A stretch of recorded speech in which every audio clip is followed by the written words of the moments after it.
Yeah, I just took it off. So first, we'll open it up for questions in the room, and then we'll turn it over to Zoom.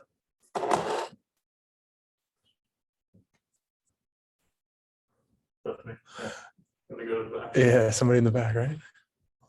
Does it feel like game week is finally here to you? Is it setting in, or has it set in for the last couple of days?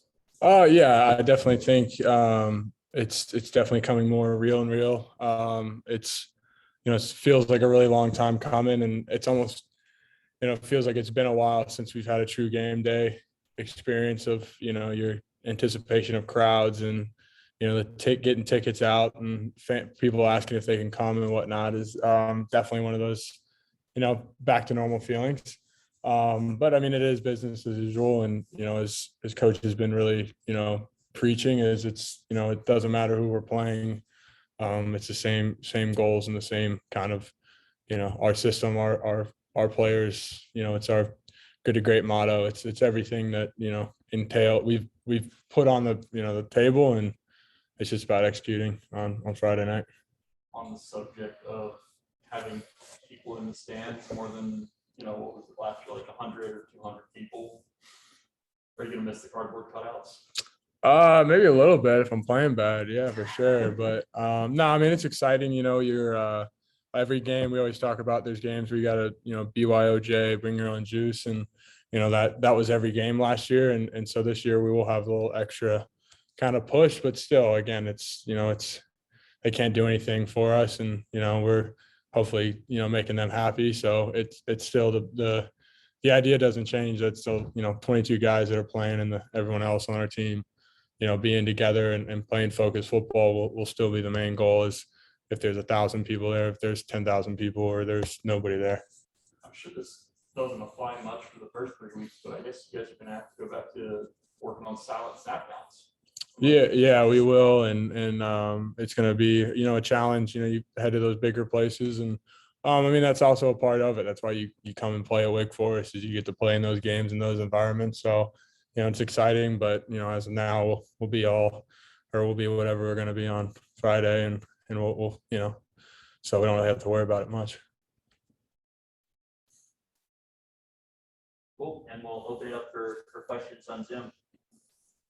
Sam, how do you prepare for a defense that hasn't played a game in like 2 years?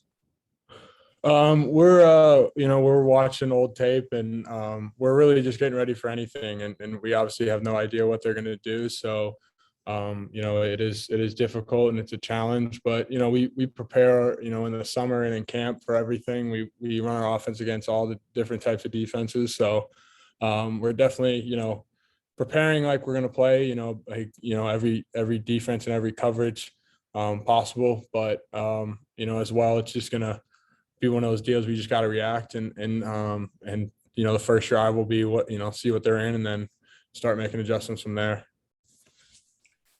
Sam, you probably entered fall camp believing you knew what you had in the slot and Jacory, and you probably figured you knew what you had on one of the outside spots with Taylor Morin.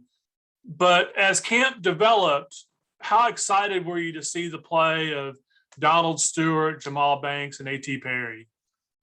It's been really exciting. I mean, all across the board. I mean, it's not just the outside guys. Like obviously those guys have stepped up and done some impressive things, and obviously they still have a lot to prove, and I think everybody does. I mean, myself, the O-line, the tight ends, running backs, and the receivers all have the things to prove. But again, you preach they want to make plays, and you got to be a standout and to play at this level. But a lot of our success comes from guys just doing their job, and that's kind of what we've been harping on, is just you don't need to go outside of the system. You don't need to go outside of your comfort zone. If you do your job and do it with a high level of execution and effort, we'll be successful.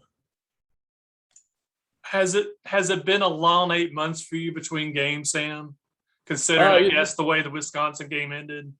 Yeah, I mean it's you want to wipe the slate clean, but that's a part of everything you do is working on your mental fortitude and being ready to go. But we've had a lot of live reps and a lot of different scenarios of basically making it as real as it can possibly be. And But yeah, I mean, the first, it'll be the first time back in action since then. So obviously it's, it's tough, but at this point it's, we're focused on ODU and getting the team right and making sure everything in my house is, well kept and ready to go.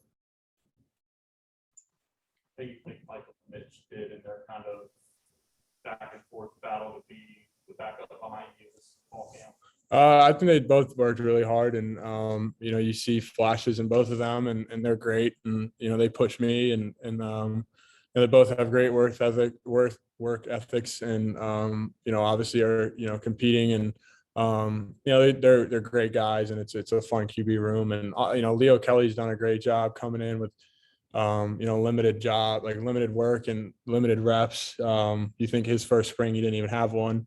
And then, coming in, this is really his summer camp was his real first chance to get reps and play. And, he's been, our offense is easy, or it gets easier when you have more reps and you basically go out there and mess it up, and then you learn from your mistakes. So I think all of them have done, a really good job, and excited for those guys in the future to, make plays, and hopefully this year, in some games come in and make some plays as well. It's interesting to say that about your offense, because you seem to come in and pick it up pretty quickly. Well, I mean, you could say that, and then you could look at other games and say you didn't. So, and that was a lot of camp mistakes. So, reps come in practice and 7-on-7 and all that too. So your mistakes usually most people don't see. So it's kind of nice. Sam, the three running backs that are on the depth chart, what difference does it make from a quarterback perspective? Who's in there beside you? And then what are some of their strengths and weaknesses that might differentiate the three of them? Not to say that they're all the same, but I mean, the confidence level for me is all the same. I mean, there's not really much change. It's just, a different guy or a little bit different personality.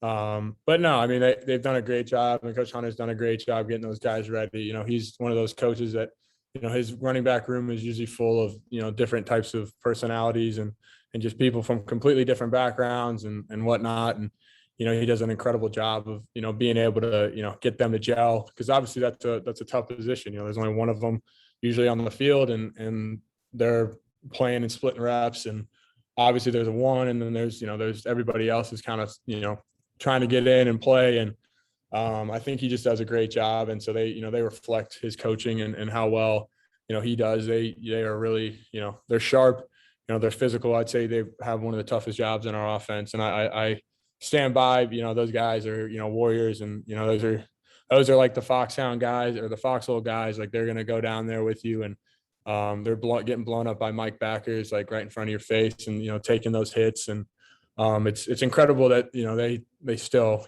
keep coming back. You see some of the hits that Christian takes for me, and all those guys, and even Cooley, who's coming back, he does a great job in pass pro, really gets underneath guys and, hits them in the mouth. So, I mean, all across the board, both Christians and Ellison, hardworking guys that they can get after it in pass pro. They can run the ball hard. They're quick. They're elusive. I mean, all of them are the real deal. Probably haven't caught on to this, and maybe I should have. Do you call both Christians, or do they have like different names, Sam? I usually call Christian Beal, and then CT is Christian Turner. Yeah. Revisiting something you told us in the spring, did you stop watching the Felt Bowl tape every night before you went to bed at some point? Yeah, I have. Say so. When did you No idea. Yeah, probably a couple months, like a month after, probably. Just something you had to kind of like get yourself to move on, or you just I was feel like just you wanted anymore? I mean, it was I moved on, and it was whatever, a couple months passed, and the Twitter had died down and all that, so it was pretty docile. You guys all good? Thanks, Sam.